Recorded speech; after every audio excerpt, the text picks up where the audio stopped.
In the grand tapestry of Greek mythology, Zeus stands as the ultimate symbol of power, the thunder-wielding ruler of Olympus, the god who defeated the Titans and imposed order upon a chaotic cosmos. His name is spoken with reverence, fear, and unquestioned authority.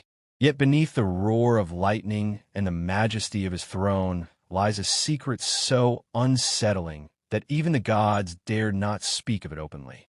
This is not the story of Zeus the conqueror.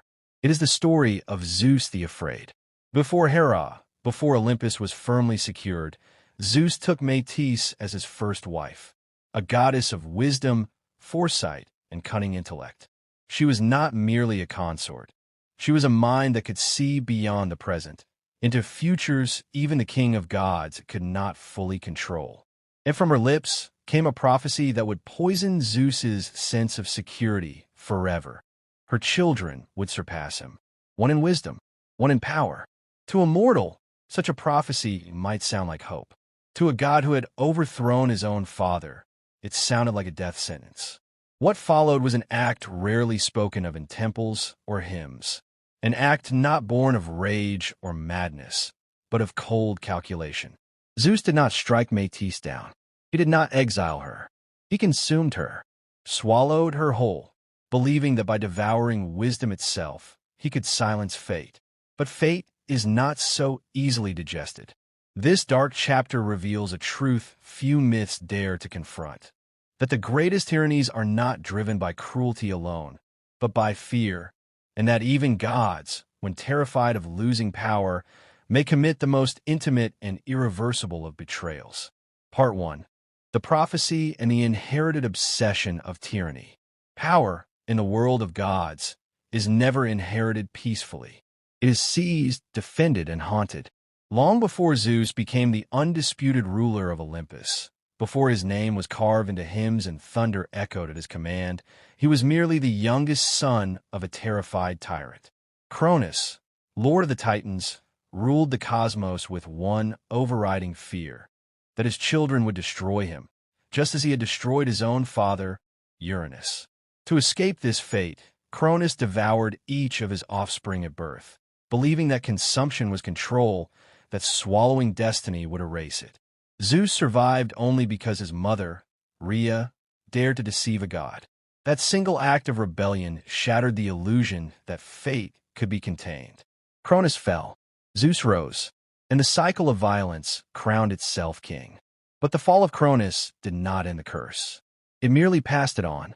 The memory Zeus could never escape. Unlike mortal rulers, gods do not forget. Zeus carried within him the memory of his father's screams, the image of a tyrant undone by the very children he sought to erase. Every bolt of lightning Zeus hurled into the heavens was also an act of reassurance, proof that he was not weak, that he would never suffer the same humiliation. Yet power gained through rebellion is never secure. It trembles at the thought of repetition. Zeus knew this better than anyone. When he took Metis as his first wife, it was not only love that drew him to her, but necessity. Metis was the embodiment of intelligence, foresight, and strategic wisdom, the kind of mind Zeus lacked during his war against the Titans.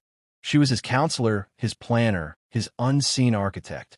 In many myths, it is Metis who designed the potion that forced Cronus to vomit up Zeus's siblings. Without her, Zeus might never have become king, and that perhaps was the beginning of the problem, because power rarely tolerates witnesses to its own dependence. Metis, the goddess who saw too far. Metis was not a goddess of brute strength or divine spectacle. She did not rule by fear or thunder. Her domain was subtler and infinitely more dangerous: intelligence. She represented the kind of power that does not shout, does not strike, but waits, calculating outcomes long before others realize a game is being played. To Zeus, Metis was both indispensable and intolerable. In her presence, he was reminded that his throne was not built by strength alone, that his victory over Cronus had required cunning, trickery, and help. And worse, that someone else understood the machinery of fate better than he did. The prophecy came not as a curse hurled by enemies, but as a quiet certainty whispered by Metis herself. She would bear 2 children. The first, a daughter wiser than her father.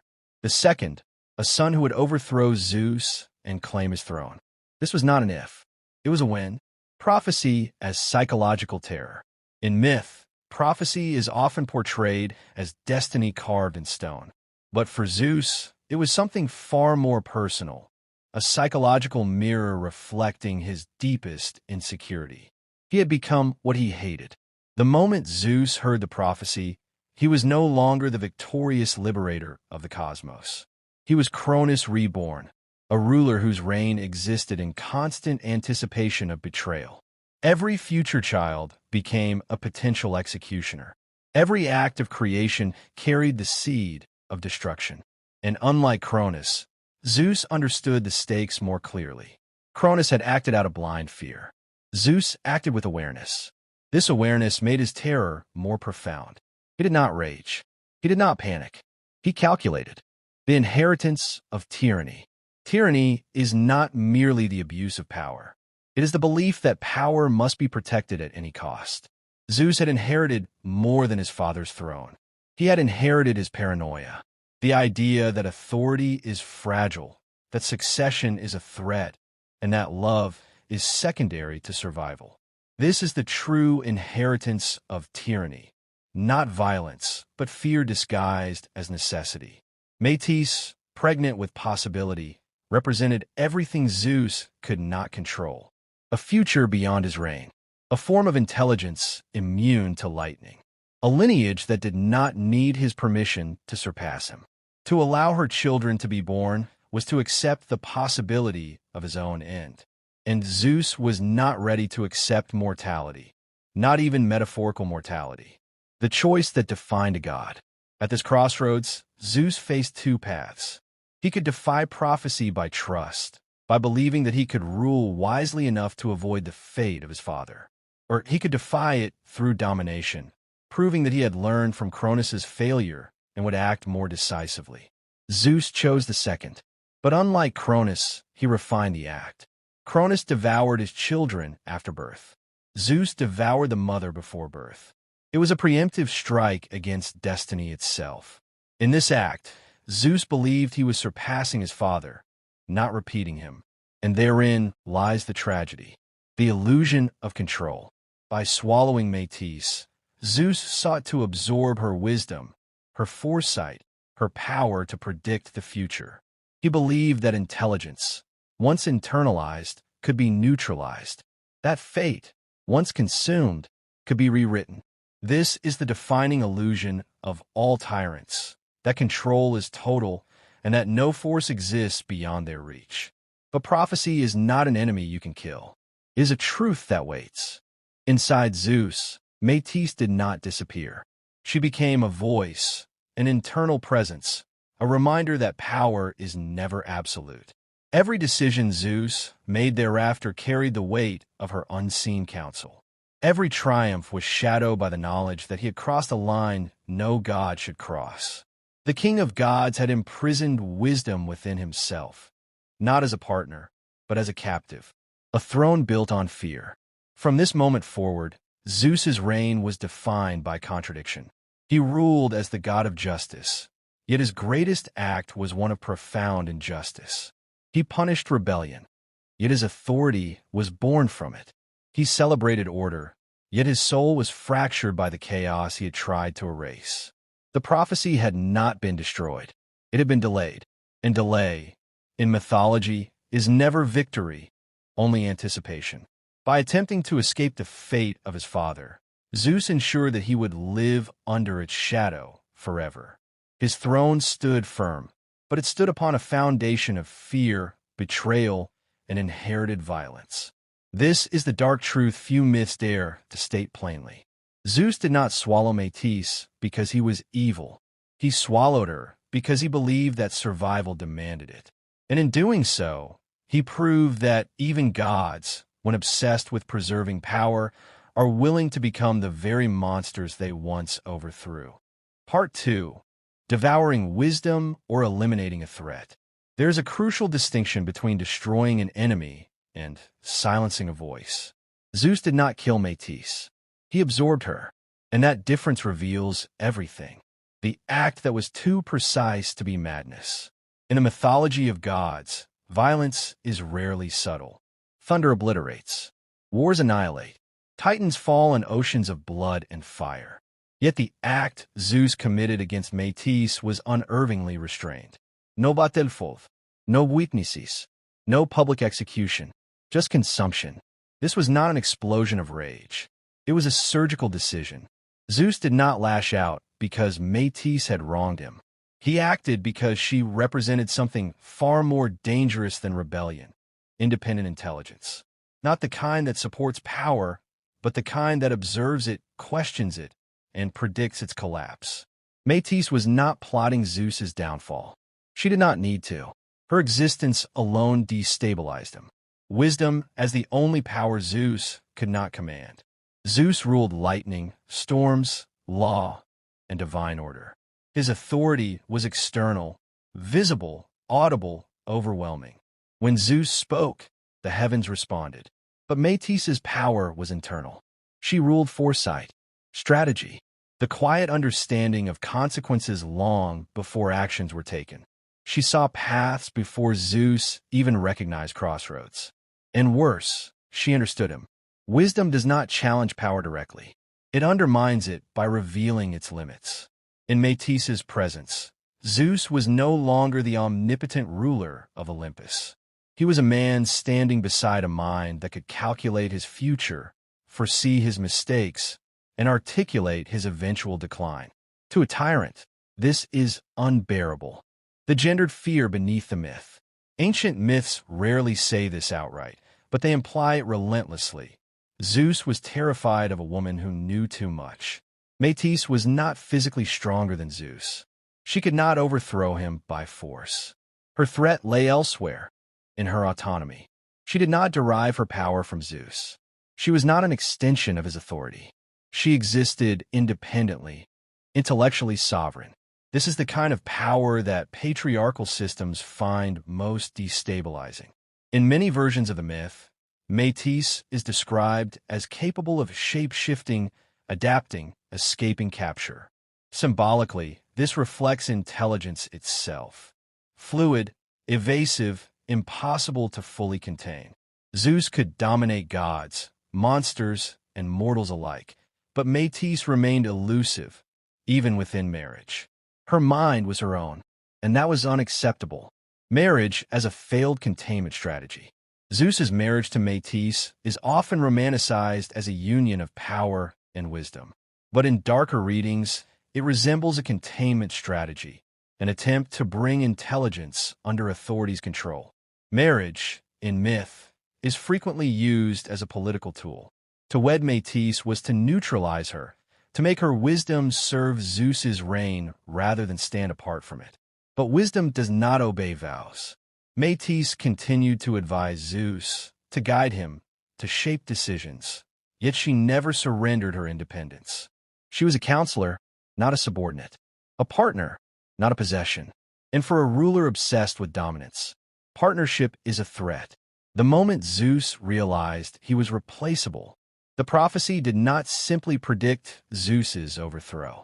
It articulated a truth he had never confronted, that his power was temporary. The son Metis would bear was not prophesied to be evil, rebellious, or unjust. He was simply destined to surpass Zeus, to do what Zeus had done to Cronus. This is the horror at the heart of succession myths. Not that a ruler will be defeated by a monster, but that he will be surpassed by something better. To Zeus, this was intolerable. It meant acknowledging that his reign was not the final word in cosmic order, that his rule was a phase, not a culmination. That power evolves. Tyrants cannot accept evolution. They only understand preservation. Devouring as a symbol of ultimate control. By swallowing Metis, Zeus attempted to enact the most extreme form of control imaginable: internalization. If Metis could not be silenced externally, she would be imprisoned internally. If wisdom could not be commanded, it would be consumed. Zeus sought not merely to neutralize her power, but to absorb it, to make her intelligence an extension of his will. This is the tyrant's fantasy, to possess wisdom without being challenged by it. But wisdom cannot be owned without being corrupted. Inside Zeus, Metis was stripped of agency. Her voice could advise, but not act. Her foresight could inform, but not choose. She became trapped within the very structure she once guided. The god of order had turned wisdom into a prisoner. The psychological cost of silencing intelligence. Myth does not often dwell on Zeus's internal state after consuming Metis, but darker interpretations fill the silence. Imagine the consequences. A ruler who hears counsel but can no longer engage in dialogue. A mind forced to carry intelligence without accountability. A god haunted by thoughts he cannot refute because they originate within him. Metis did not disappear. She became conscience. And conscience is the most destabilizing force a tyrant can harbor.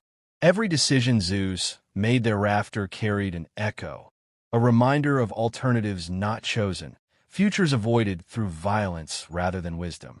His authority became heavier, more brittle, more defensive. Power gained clarity, but lost peace.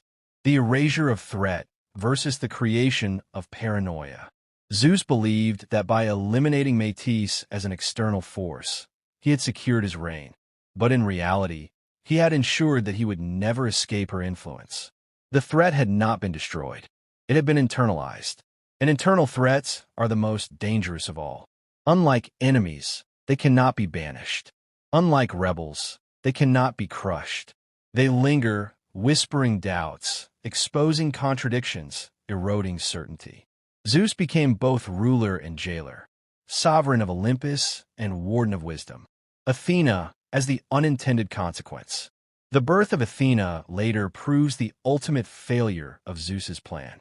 But even before her emergence, the seeds of that failure were planted. By consuming Metis, Zeus ensured that her intelligence would find expression through him, and eventually beyond him. Wisdom, when suppressed, does not vanish. It adapts. It transforms. It waits.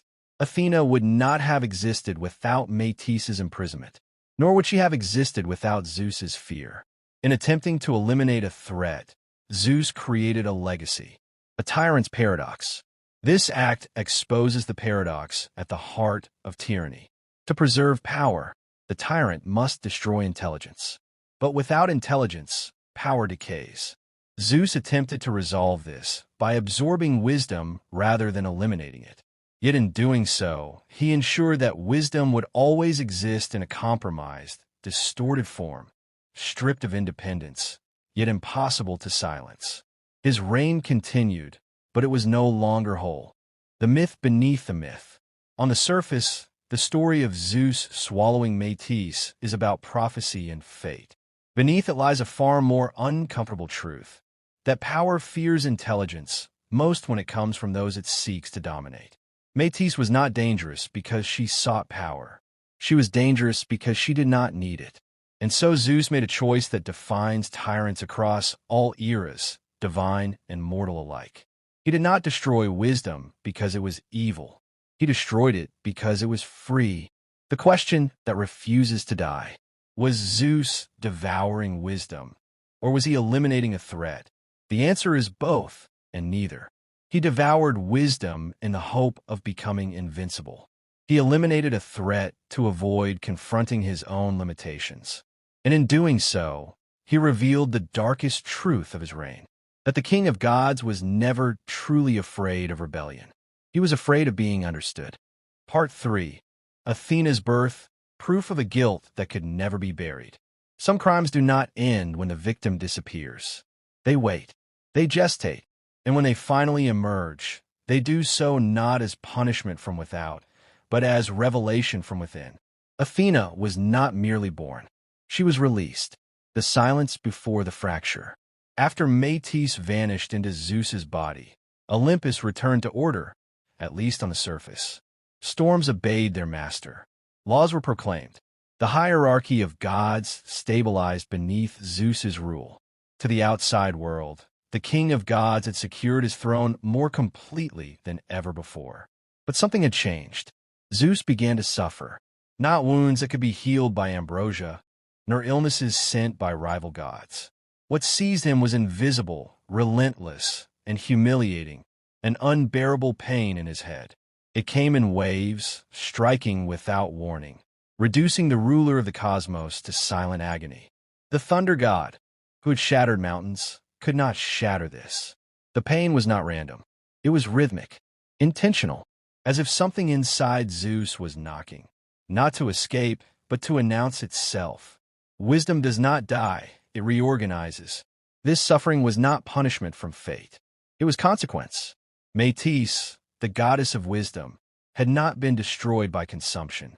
Wisdom, unlike flesh, does not decay when imprisoned. It adapts. It reorganizes. It seeks expression through any available structure. Inside Zeus, Metis continued to think, and thinking demands an outcome. Athena was that outcome.